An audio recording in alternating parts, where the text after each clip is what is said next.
All right, hello and welcome to today's webinar. My name is Amanda and I will be your host today. Please let me know if you need any technical assistance by typing into the chat box, and you will want to make sure you send your message to all panelists, and that way myself or our other IT support on the back end will be able to address your concerns.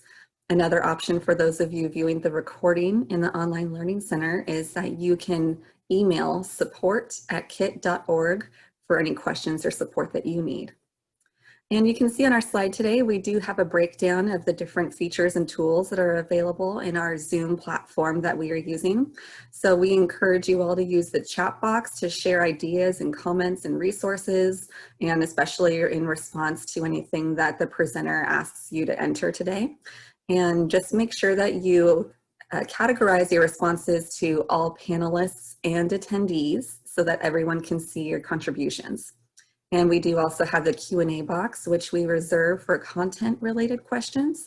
So if there's anything that comes up in the content that you would like to have addressed during our Q&A session at the end, that is where we encourage you to direct those questions.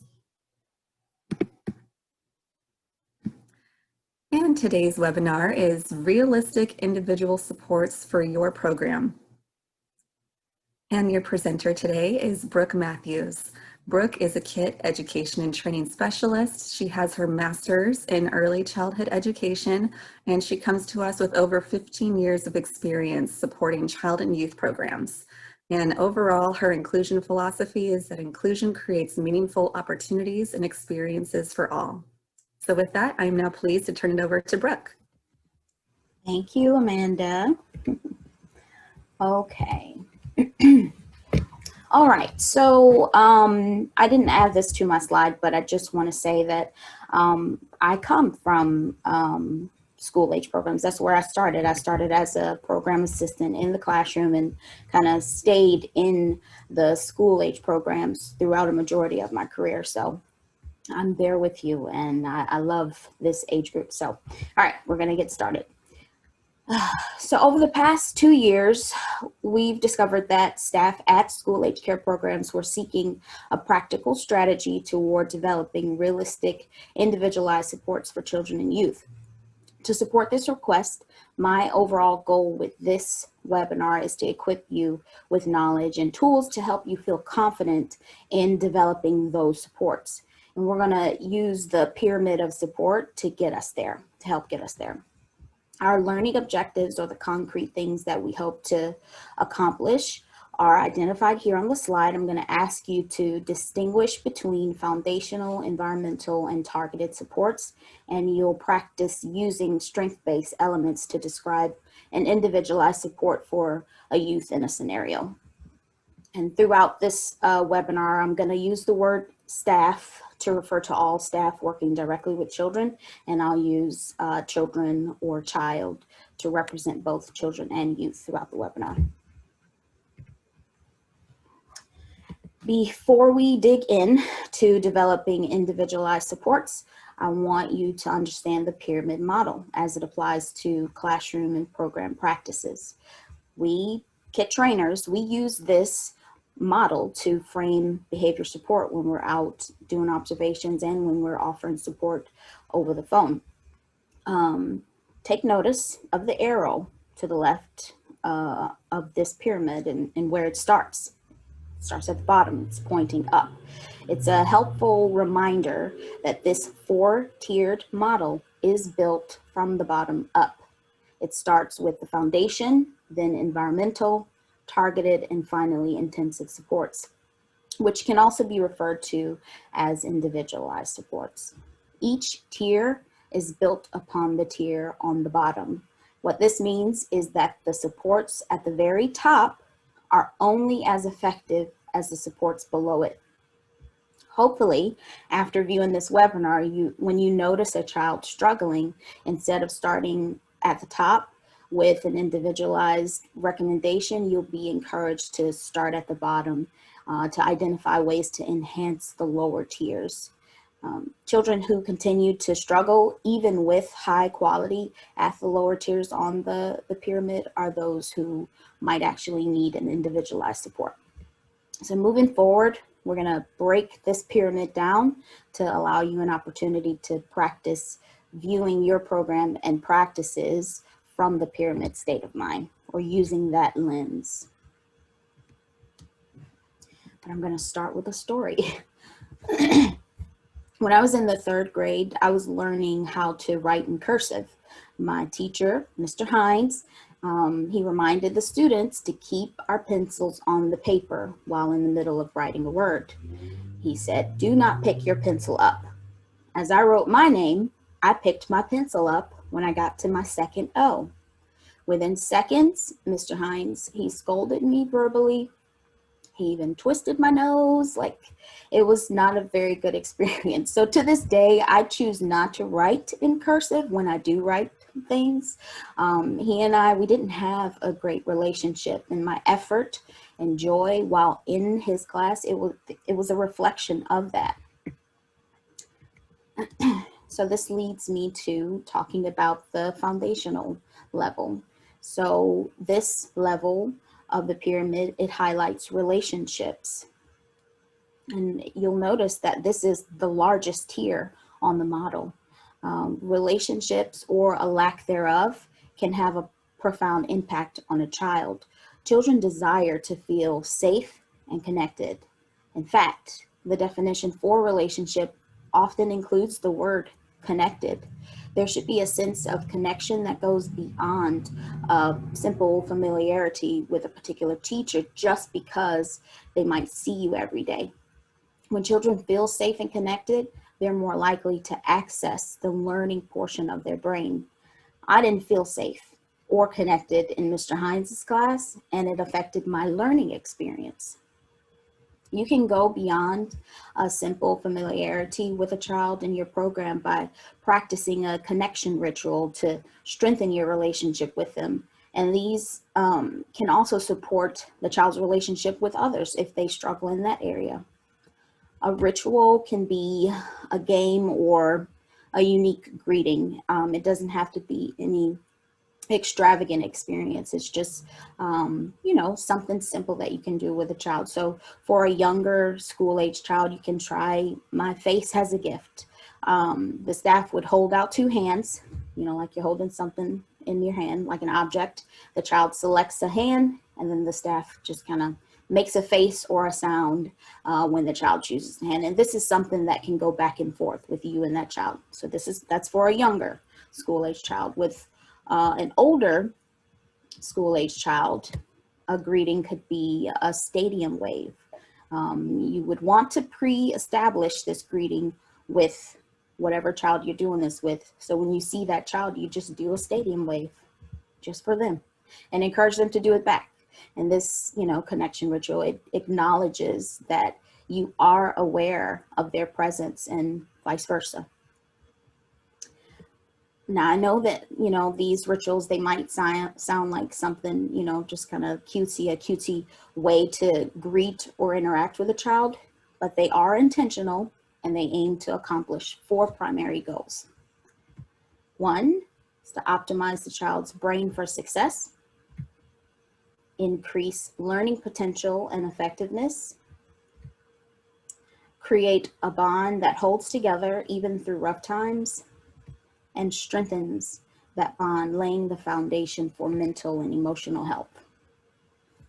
So as staff, you can help to create that safety and connectedness by asking yourself, how is my relationship with this child?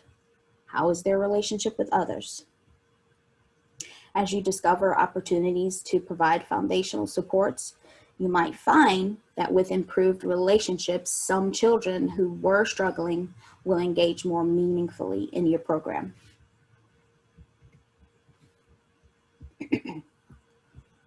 The second tier in the pyramid is environmental. And environments impact how we feel, gives us messages about how to behave and impact what we learn. According to the Reggio, I might be saying it wrong, Amelia approach, the environment is viewed as the 3rd teacher, along with the teachers and the parent. This approach encourages creating environments that support children's interests.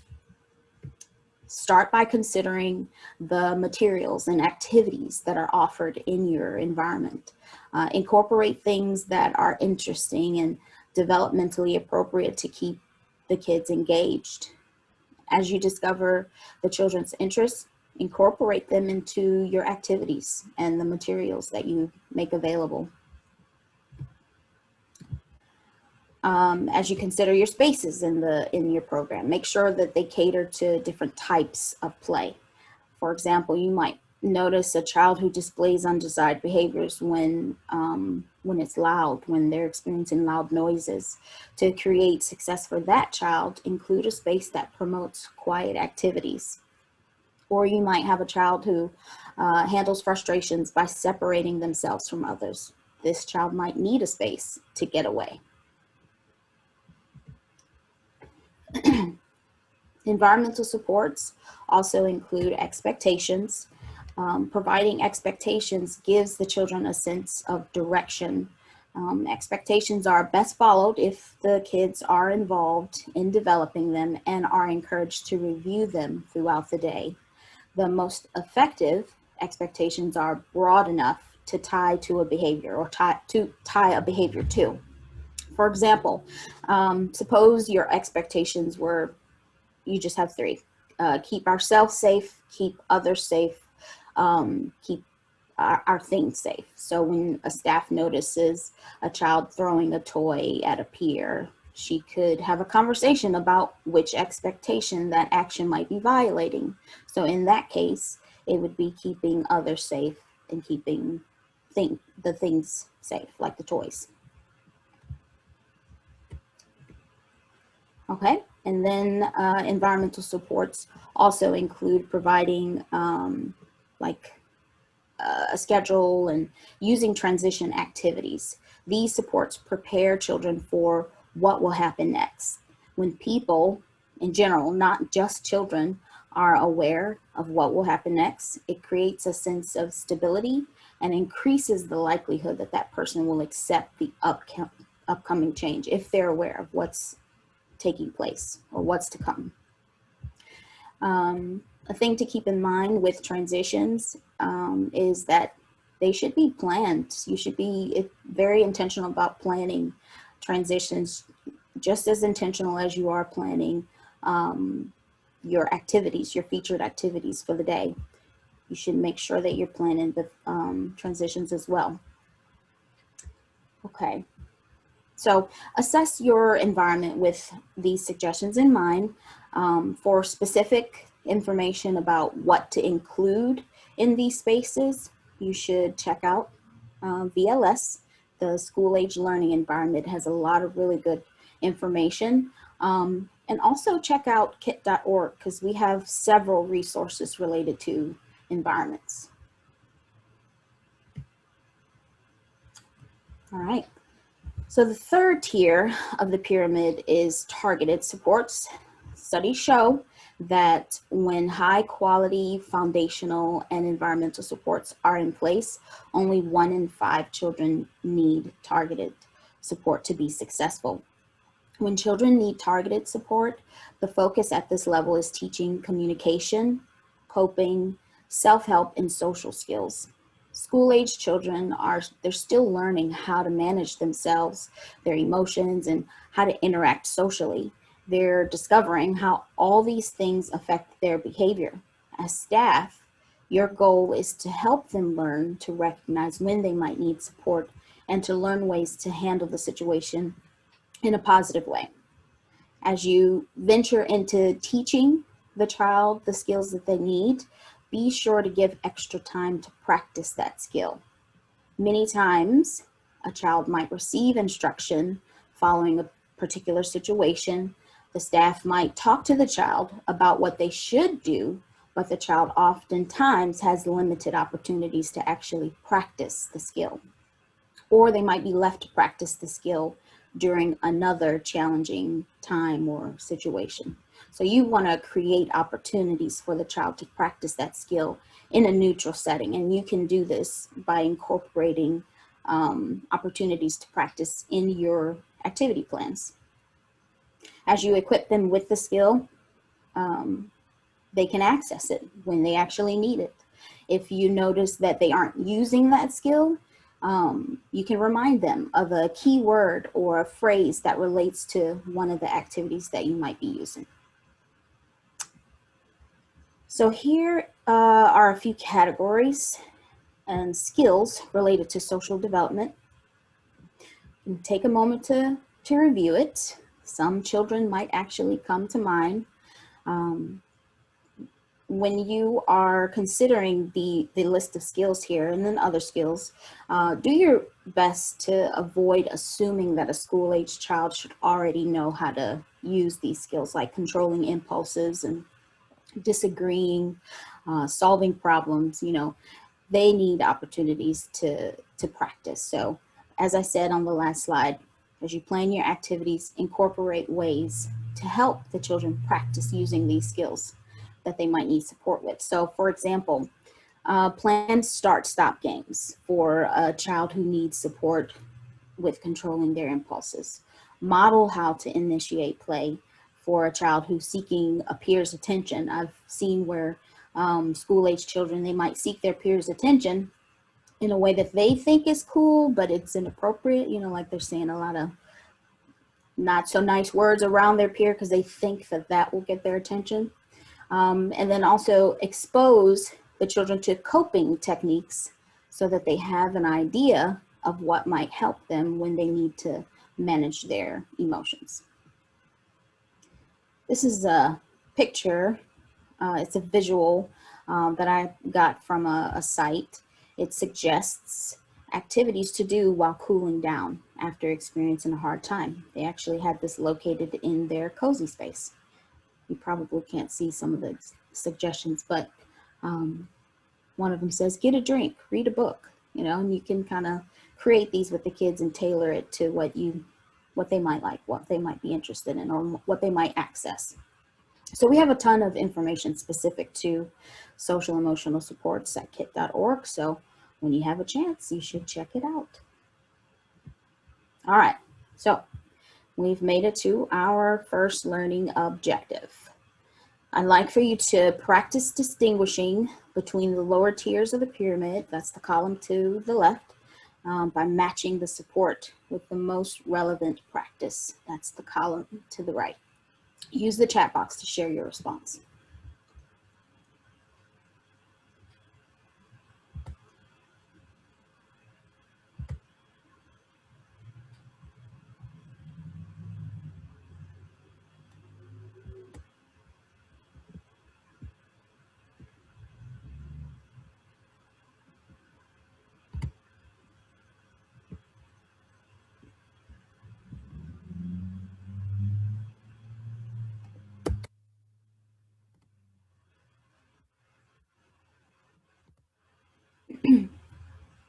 Amanda, I'm not seeing my chat box. Okay, I can go ahead and just read out the responses for you. All right, thank you. So we do have someone who has submitted a response. They've said A, foundational supports is 1, B, environmental supports is 3, and C, targeted supports is, oh wait, they said 1 and 1. We may need to, they said both A and C were 1, so we might need. Okay. Do you have any more responses in? Okay, we have an A2, a B3, and a C1. Okay, yeah. Yep, we've gotten a few of those in. Yep. Okay, That's all right. We've done about 5 in, and that's what they're all agreeing to. Okay, all right, yep. So so that is correct. So you should have A equals is 2. So that foundational support where the staff greets the youth with a unique greeting. Remember, because that's where that relationship is and that connection piece comes in.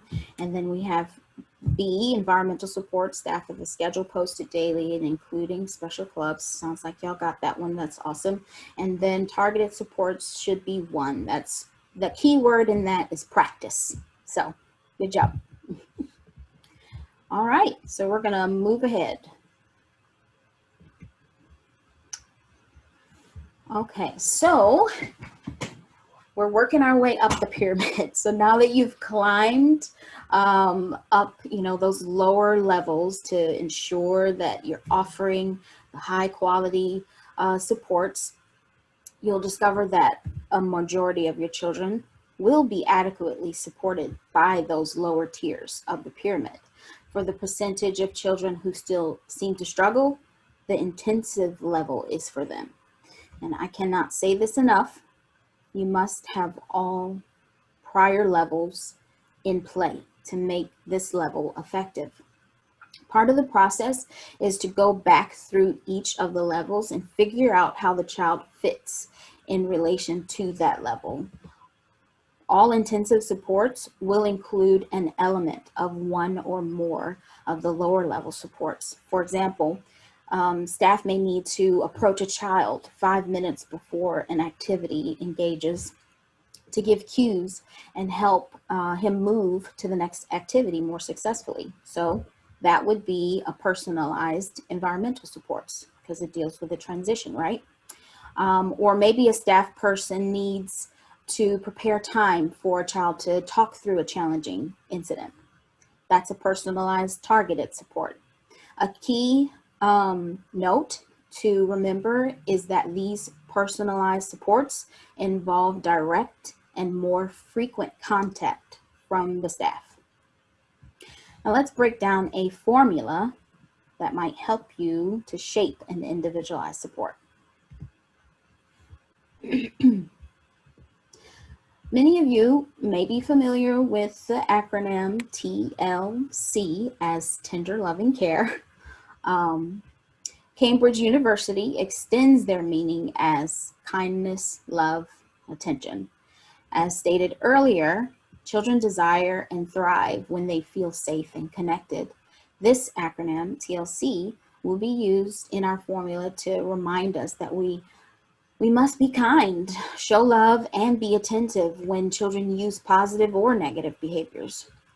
Our goal is to maintain that sense of safety and create that connection through our practices, even when times are challenging. For the purpose of this webinar, we're going to view TLC as temperament, look, which we'll be looking for challenges and successes, and context. We're going to use that to develop our realistic support. So it'll be T plus L plus C equals S. I'll explain this formula by using a child as a case study. And this is the child we will be using, Manuel. He's very energetic, 9-year-old boy in your school age program. He has a go with the flow personality. He can be found playing with different peers each day. He loves participating in program activities, especially when robotics is involved, but he'll participate in almost any activity that Miss Nija facilitates. When she's nearby, he focuses on tasks more intently because she often displays a step-by-step outline of how to get to the end. Manuel enjoys playing competitive sports with his friends. However, when he loses, he begins to raise his voice, calls his peers names, and he retreats from the playing area. So that's what we know about Manuel. So I'm going to talk about temperament. So we're on the T, and then I'll show you how it relates to Manuel. We all have a temperament that is natural to us. It defines who we are and how we react in certain situations. Noting a child's temperament can help us predict how he might respond in a difficult situation, how staff should engage the child, and provides insight into the types of strategies that could work. A quick way to assess temperament is to use KIT's feisty, flexible, cautious activity. The chart on your screen outlines the 3 areas that can be viewed from a low to high continuum to determine a person's temperament. So we have energy level, that's just your average level of activity. Adaptability, that's how you adjust to sudden changes or transitions. And then approach is how you approach new situations and people. We can gauge where we are on those 3 areas by circling the level that is the best fit. So if you find you have more circles in the first column, that means that you're more cautious and maybe hesitant in new situations or with new people. If you find more circles in the second column, you're flexible and can adapt pretty well. If you find more circles in the third column, you're feisty and more likely to approach things eagerly. Be sure to know your own temperament as well as the child that you're interacting with. If you have a feisty temperament and the child has a cautious temperament, you might intimidate the child, and vice versa. If you approach a feisty child as a cautious staff, the child might not respond to your instruction. As the adult, you should adjust how you engage. I'm not telling you to adjust your temperament because that's natural to you, but you should adjust how you engage with the child to meet their temperament style and support them successfully. So let's look at the clues in the description about Manuel that gives us an idea of what his temperament is. Based on the description provided, it said that he's very energetic, so we'll rate him as high for energy level. He has a go with the flow personality. We're gonna rate adaptability medium, and he participates in various activities, medium approach. Okay, so he has more circles in the second column, so that makes him flexible. All right, so now we're on the L. Knowing what it looks like when a child is feeling challenged or is successful helps to assess whether the situation is stressful for the child or not. So look for behavioral indicators of challenges or successes. When identifying the indicators, you want to remember to use objective language that does not place blame on the child, but simply describes what you see and hear. In the description about Manuel, the indicators of challenges showed us that he raises his voice, he calls his peers names, and he retreats when he appears to be upset. These are things we could actually, if we were there, these would be the things that we could actually see or hear. Indicators of success are that he accomplishes tasks and participates well when he's near Miss Nija and when he is given an outline of how to finish an activity. Okay, so that's the L for Manuel.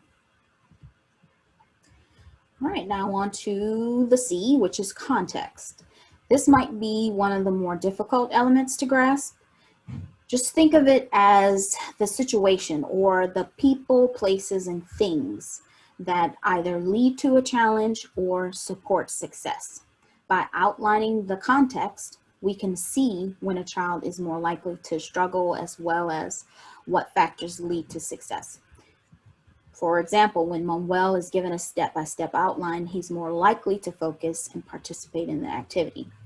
He'll participate in Miss Nija's activities. We learned that. These would be considered the success, the context or situations that lead to success. And then the situation that triggers the challenging moment for him is losing a game. Okay. All right, so this is just a recap about what we learned. So his temperament is flexible, which should tell us how to approach and engage with him. The behavioral indicators, the L, we saw was that he yells and then he retreats. And then when he's experiencing a challenge, and then he focuses and participates well when successful. And the C, which is the situations that trigger the challenges, losing competitive games, and the situations that lead to success includes the proximity with Miss Nija and the step-by-step outline. Okay, so we're going to look at a possible support. I'm going to break it down. So first I'm going to read the support and then I'll identify the TLC elements, how the staff is involved, and which support pyramid tier is being addressed. All right, so because he does well with Miss Nija, she could initiate teaching him ways to accept losing by giving him several activities and opportunities to practice strengthening the skill. So let's go through it. So he does well with Miss Nija. This could be considering the temperament here. He might work well with her because she mirrors his temperament when she engages with him. She could initiate teaching him ways. This is how she is involved. This remember I said an intensive support. The staff is directly involved. So this is how she is involved. She's teaching him. Okay, to accept losing. This is recognizing the L and the C in our formula. We saw that losing, which is the context, led to the L, which is the behavior she used to express that frustration.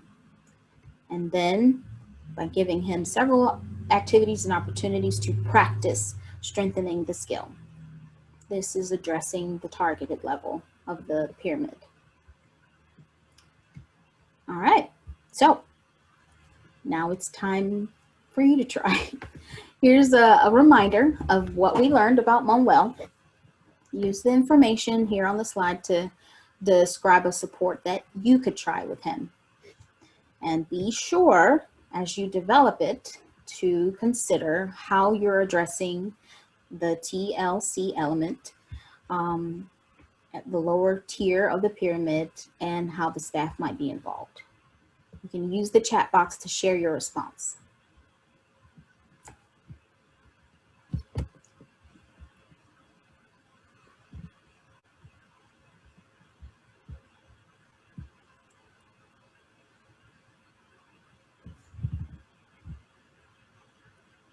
So maybe you could focus on something that has to do with how you could support him with losing a game. Maybe it could be you modeling how you react when you lose. You know, how could you shape that into a support?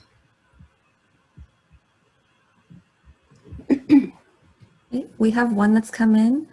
Okay. They're saying that you can approach Manuel with a neutral voice and energy and invite him to role play what he can do if he loses a game. Also, make sure to remind him what to do before he gets started in a game.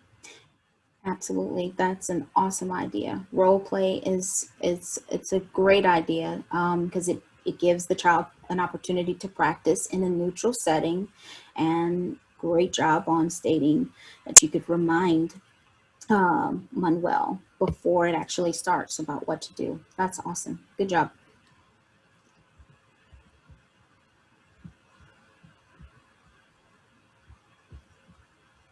I've been to a site where, there was a youth who was struggling with losing, and a very creative teacher, she came up with, you still would have to get out of the game, but you would have to go through a variety of obstacles to accomplish in order to get back into the game. So it wasn't like you lost, it was just you had to temporarily step away because, now you have to move into the obstacles, and that was something that was helpful for that child because they still felt like they were a part of the game, even though they were out.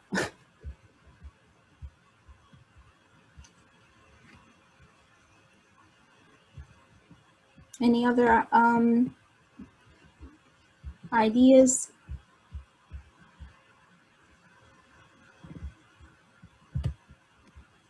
I'm not seeing anything more come in yet. Okay, I'll wait about another few seconds and then we'll move into questions.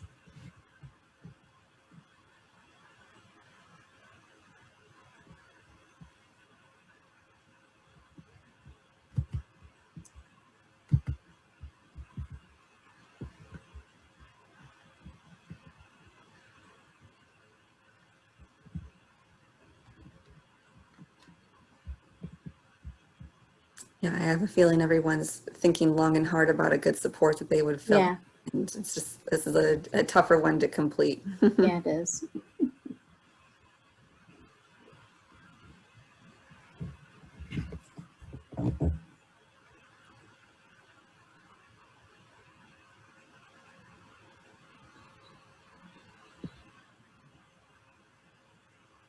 Okay, and I see one more that's come in. They said you could also point out what other children are doing during difficult times so he can see others using skills that he is working on. Yeah, I like that idea too. That's a really good idea. One of the recommendations that I tend to share often is helping a child to recognize their body signals, um, so that they can kind of start to get access, when they're starting to feel frustrated, and know when they should actually try something that will help them feel better. And a great way to do that is through modeling. So it could be the teacher modeling it or a peer. So yeah. All right, so I'm going to share a couple of possible responses and then I'm going to move ahead. But if anybody shares while I'm sharing this, we'll go ahead and read your response as well. So this is quite similar to the first one that was read. So a staff using a flexible temperament, so kind of mirroring that energy, could highlight steps about what to do when losing a game. And that would kind of be addressing his strength when given a step-by-step instruction. And then also work with Manuel prior to the game to create a list of the obstacles, kind of the thing that I mentioned that I saw at one of the sites, a list of obstacles to accomplish until it's time to get back in, just to kind of give him something to do. It's a personalized environmental support. Okay. All right, so as you are preparing your supports, which does take a bit more thought and effort, make sure that you're keeping the pyramid in mind, and to show some TLC as you develop it for the children in your program. And remember, you can always reach out to us. We can help you out with shaping some individualized supports for your kids. Thank you.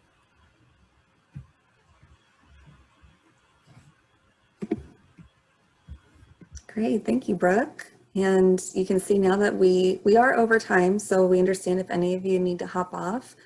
We have reached our Q&A session, so if you don't have any questions or if you don't have any time, feel free to hop off.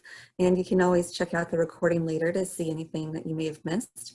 But we encourage all of you to stay and ask any questions that you have and continue this discussion. So if you do have any questions, you can put those into the Q&A box. And we'll go ahead and take a little bit of time here to address any that come through. And if you are watching the recording on the Online Learning Center, you can submit your questions to support@kit.org. And we want to also let you know that following this webinar, there will be a survey that you can complete about your webinar experience. So we encourage you to complete that survey and give us that feedback that we need to know how well we're doing and what are some topics that you'd be interested in covering later on. So we'll give everyone a minute here to get any of those questions in that they have.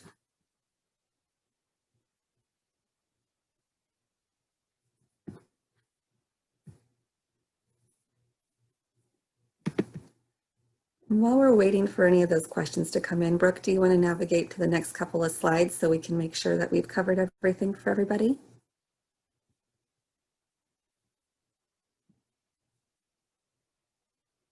Okay, so this is a way that you can stay in touch with us via social media. So here are the links to all of our social media platforms that we would love to continue engagement with you and to share additional resources and materials.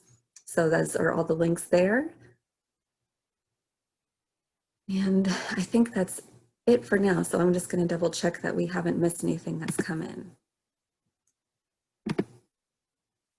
Okay. No questions coming in. Alrighty. I think we are safe to wrap up for the day, Brooke. So again, we thank you all so much for joining us today. We hope that you are taking away some valuable tips and resources back to your programs, and we look forward to seeing you again next time. And again, thank you for joining us. Please remember that we're always here as a partner and a resource for you, so let us know how we can serve you in the future.